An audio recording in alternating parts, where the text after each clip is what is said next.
It was more than 20 years ago when Marchesi started taking photographs of Portland.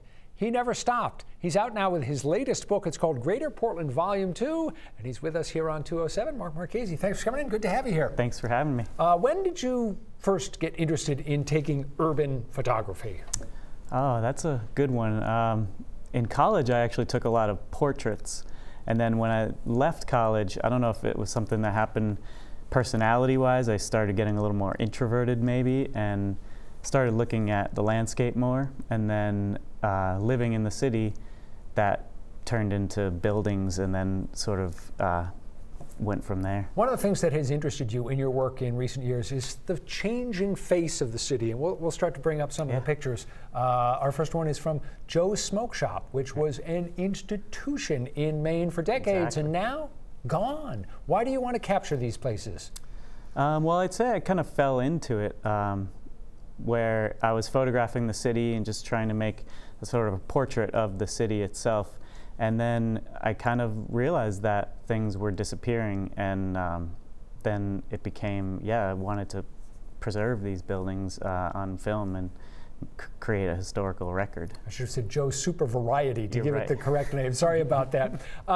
Another place that is gone, the Roofus Lumber Yard on Commercial Street in Portland. It had been there for well over a century, and now gone, soon to be replaced by major new real estate development. When you shoot, you rarely, if ever, show people in your photographs. Why is that? Well, again, I think I look at the buildings as portraits. I look at these photos as building portraits. So putting people in them may take away from that personality that I'm trying to pull out of the architecture itself. And just also adding people can make the photo feel a little more lifestyle or editorial. And I really want this to be more of a record of the architecture. When we can cycle through some of these, about the next 2-3 photos, how much time do you spend just sort of walking around, driving around, and looking at things that might catch your photographer's eye? A lot of time. I'd spend probably mostly driving, because when I'm on my way from here or there, I'm usually traveling through the city, and I'll just try to take alternate routes and try to find different views, vantage points. So I'd say every day I do at least a little bit of kind of poking around. I'll just mention Century Tire, which we just saw, and now this shot, the South Portland Armory. These are either places that have changed or have been torn down, and this is and here's the Griffin Club in South Portland as it was being torn down.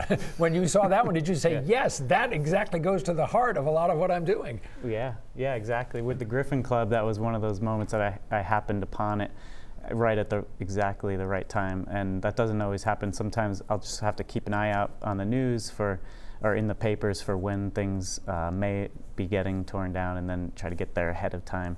That's kind of what happened with Roofus, and then with Griffin Club, I lucked out. Yeah, we'll continue scrolling through the photos. You actually shoot now, excuse me, a fair amount with just an iPhone, right?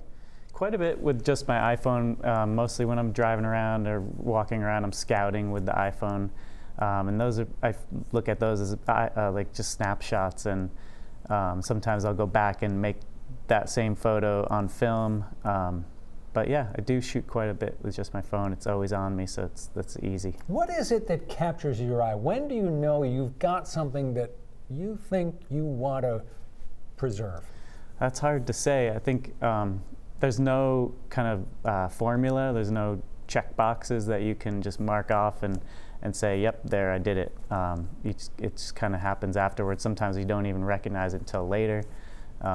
That's difficult to answer. They're not warm and fuzzy photographs. These aren't the kinds of things you see in calendars. Do people say, Mark, why don't you bring a little more emotional warmth into your work? Right. I have heard that, and it's hard. I don't know how to. I don't know how to shoot any other way. I'm just looking at it and showing it as I see it. And I do have a little bit of, I guess, sadness for seeing some of these places disappearing, and that just comes through. I can't help it. That's one I love. You call that one of your grid pictures, and you've got several of those, and it's neat when you see a whole bunch of buildings lined up in that way. You see them with fresh eyes, I think. Yeah, and those ones I try to group sort of by type. So that one you just saw was triple deckers.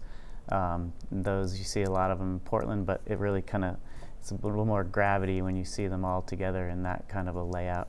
It's a new way of looking at sites that are familiar to a lot of people. Mark Marchesi, thanks for coming in. We appreciate you being here. Again, the name of the book, Greater Portland, Volume 2, and we're going to be back right after this.